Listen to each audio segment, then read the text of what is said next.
تو اس کے پاس سے نہ کوئی ہتھیار ملا، نہ ہی گھر کا کوئی تالا ٹوٹا ہوا پایا گیا۔ شہر کی اس قانونی اور باریک منطقہ نے جج صاحب کو سوچنے پر مجبور کر دیا۔ خورشید شاہ کا چہرہ سرخ ہو گیا۔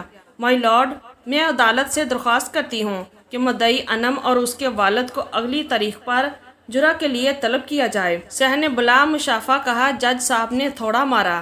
درخواست منظور کی جاتی ہے۔ کیس کی اگلی سماعت 3 دن کے بعد ہوگی۔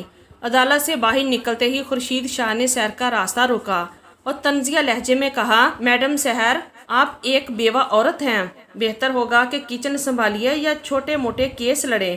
اس لونڈے کو بچانا آپ کے بس کی بات نہیں۔ انم کے گھر والے بہت با اثر ہیں۔ سحر نے ٹھنڈی مسکراہٹ کے ساتھ خورشید شاہ کی آنکھوں میں دیکھا اور کہا، مسٹر شاہ، وکیل کی صلاحیت کا اندازہ اس کے صنف یا حالات سے نہیں، اس کے دلائل سے لگایا جاتا ہے۔ 3 دن بعد عدالت میں ملتے ہیں۔ سحر جانتی تھی کہ اس کیس میں کچھ نہ کچھ ایسا راز ہے جو چھپایا جا رہا ہے۔ اس نے اپنے پرائیویٹ انویسٹیگیٹر منشی کو کام پر لگایا اور انم کے موبائل کال ڈیٹیلز اور سوشل میڈیا ایکٹیویٹی کی تفتیش کروائی۔ 2 دن بعد جو سچائی سامنے آئی، اس نے سحر اور دانیال کے ہوش اڑا دیے۔ اصل میں انم کوئی معصوم لڑکی نہیں تھی، بلکہ وہ خورشید شاہ کے ایک امیر زادے کلائنٹ وقار کے ساتھ تعلقات میں تھی۔ انم کے گھر والوں پر قرضہ تھا اور انہوں نے وقار کے ساتھ مل کر دانیال کو بلیک میل کرنے اور اس کے امیر دادا سے بھاری رقم سیٹلمنٹ بٹورنے کا پلان بنایا تھا۔ دانیال کو تو صرف ایک ہاتھ کنڈے کے طور پر استعمال کیا گیا تھا۔ انویسٹیگیٹر نے انم اور اس کے والد کی ایک ایسی آڈیو ریکارڈنگ اور کال ریکارڈر حاصل کر لیا جس میں وہ دانیال کو پھنسانے اور وکیل خورشید شاہ کو بھاری فیس دینے کی باتیں کر رہے تھے۔ مقدمے کے فائل سماعت کا دن آ گیا۔ عدالت کا کمرہ کچا کچ بھرا ہوا تھا۔ مدعی انم اور اس کے والد کٹہرے میں موجود تھے اور خود کو بے بس دکھانے کا ڈرامہ کر رہے تھے۔ خورشید شاہ نے بڑے غرور سے کہا، مائی لارڈ، تمام ثبوت اور گواہ واضح ہیں۔ دانیال مجرم ہے، اسے سزا سنائی جائے۔ جج صاحب نے سحر سے پوچھا، بیگم سحر، کیا آپ کے پاس اپنے دفاع میں کچھ مزید ہے؟ سحر مسکراتے ہوئے اٹھی۔ اس کے قدموں میں بلا کا اعتماد تھا۔ جی مائی لارڈ، میں اس عدالت کی توجہ ایک ایسے سچ کی طرف مبذول کروانا چاہتی ہوں جسے مظلومیت کے نقاب کے پیچھے چھپایا گیا تھا، سحر نے کہا اور ایک پین ڈرائیو جج صاحب اور عدالت کے سامنے پیش کی۔ خورشید شاہ گھبرا گیا۔ مائی لارڈ، یہ کیا ڈرامہ ہے؟ سحر نے جج صاحب کی اجازت سے LED سکرین پر آڈیو ریکارڈنگ اور موبائل فون کی کالز پر مبنی ناقابل تردید ثبوت چلا دیے۔ عدالت کے کمرے میں انم کی آواز گونجنے لگی، پاپا، دانیال پاگلوں کی طرح مجھ سے پیار کرتا ہے۔ ہم اسے اپنے گھر بلاتے ہیں اور پولیس کو بلا کر پکڑوا دیں گے۔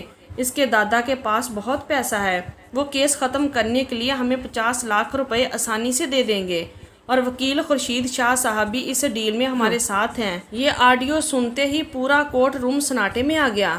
انم کے چہرے سے رنگ اڑ گیا اور اس کے والد کی ٹانگیں کانپنے لگیں۔ خورشید شاہ کے ماتھے پر پسینے کے قطرے تیرنے لگے۔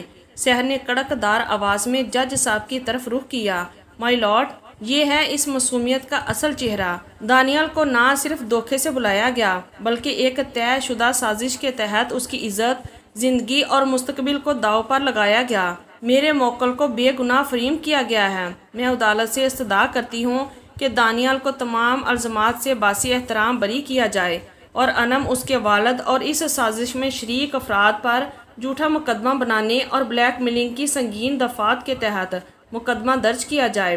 جج صاحب نے غصے سے اپنا تھوڑا میز پر مارا۔ Order, order! جج صاحب نے تاریخی فیصلہ سناتے ہوئے کہا، عدالت تمام شہداء اور دلائل کو مد نظر رکھتے ہوئے دانیال کو بے گناہ قرار دے کر کیس سے باسی احترام بری کرتی ہے۔ نیز مدعی انم، اس کے والد اور سازش میں ملوث افراد کے خلاف دھوکہ دہی، بلیک میلنگ اور عدالت کو گمراہ کرنے پر سخت قانونی کارروائی کا حکم دیتی ہے۔ پورا کورٹ روم تالیوں کی گونج سے گونج اٹھا۔ دانیال کی آنکھوں سے خوشی کے آنسو جاری ہو گئے۔ اس کے دادا اور رشتہ داروں نے سحر کو دعاؤں سے نوازا۔ عدالت کے باہر خورشید شاہ شرمندگی سے سر جھکائے نکل گیا۔ دانیال سحر کے پاس آیا اور فرتے جذبات میں اس کے سامنے جھک کر اس کا ہاتھ اپنے ہونٹوں سے لگا لیا۔ سحر، اگر آج آپ نہ ہوتی تو میری زندگی برباد ہو چکی ہوتی۔ آپ صرف میری وکیل نہیں، میرے لیے ایک فرشتہ بن کر آئی ہیں، دانیال نے محبت اور عقیدت سے کہا۔ سحر نے مسکرا کر اسے اٹھایا۔ چند ہفتے گزر گئے۔ کیس کے خاتمے کے بعد دانیال نے اپنے گھر والوں سے سحر کے بارے میں بات کی۔ وہ جانتا تھا کہ سحر بیوہ ہے اور اس سے چند سال بڑی ہے، لیکن اس کی خوبصورتی، اس کا کردار اور اس کی روح کی پاکیزگی نے دانیال کے دل پر مکمل قبضہ کر لیا تھا۔ دانیال کے دادا اور گھر والے سحر کے اس احسان اور اس کی باوقار شخصیت سے اتنے متاثر تھے کہ انہوں نے خوشی خوشی اس رشتے کی منظوری دے دی۔ ایک شام سحر اپنی اسٹڈی روم میں احمر کی تصویر کے سامنے کھڑی تھی۔ اس نے احمر کی تصویر کو چوما اور دل ہی دل میں کہا، احمر، تم ہمیشہ میری یادوں میں زندہ رہو گے، لیکن تم نے جو مجھے جینا سکھایا تھا، آج مجھے دوبارہ جینے کا ایک اور موقع ملا ہے۔ اسی رات سحر کے والدین کے گھر دانیال اور اس کے گھر والے رشتہ لے کر آئے۔ سحر کی ماں کی آنکھوں میں خوشی کے آنسو تھے، کیونکہ وہ پچھلے 2 سالوں سے اپنی بیٹی کو تنہائی کی آگ میں جلتے دیکھ رہی تھی۔ سحر نے حیا سے مسکراتے ہوئے شادی کے لیے ہاں کر دی۔ چند ماہ بعد ایک نہایت سادہ لیکن وقار سے بری تقریب میں سحر اور دانیال کا نکاح ہو گیا۔ نکاح کی رات سرخ جوڑے میں سجی سحر اپنے کمرے میں بیٹھی تھی۔ جب دانیال کمرے میں داخل ہوا اور اس نے سحر کا گھونگھٹ اٹھایا تو سحر کی آنکھوں میں اب ماضی کا کوئی غم یا درد نہیں تھا، بلکہ ایک روشن مستقبل کا اعتماد تھا۔ دانیال نے سحر کو اپنے سینے سے لگایا اور اس کے کان میں آہستہ سے کہا، سحر، اب تم کبھی اکیلی نہیں ہوگی، تم میری وکیل بھی ہو، میری محبت بھی اور میری کائنات بھی۔ سحر نے اپنا سر دانیال کے چوڑے سینے پر رکھ دیا اور سکون کی ایک لمبی سانس لی۔ 2 سال کی شدید تنہائی، سسپینس اور قانونی جنگوں کے بعد بالآخر سحر کی زندگی میں سچی محبت اور خوشیوں کی ایک نئی سحر طلوع ہو چکی تھی۔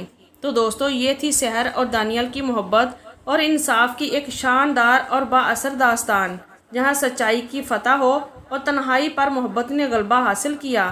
اگر آپ کو اس کہانی کا یہ خوبصورت اور تسلی بخش اختتام پسند آیا ہو تو ویڈیو کو لائک کیجئے، کمنٹس میں اپنی رائے کا اظہار کیجئے اور چینل کو سبسکرائب کرنا نہ بھولیے گا۔ ملتے ہیں ایک نئی اور دلچسپ کہانی کے ساتھ، تب تک کے لیے اپنا بہت خیال رکھیے گا۔ اللہ حافظ۔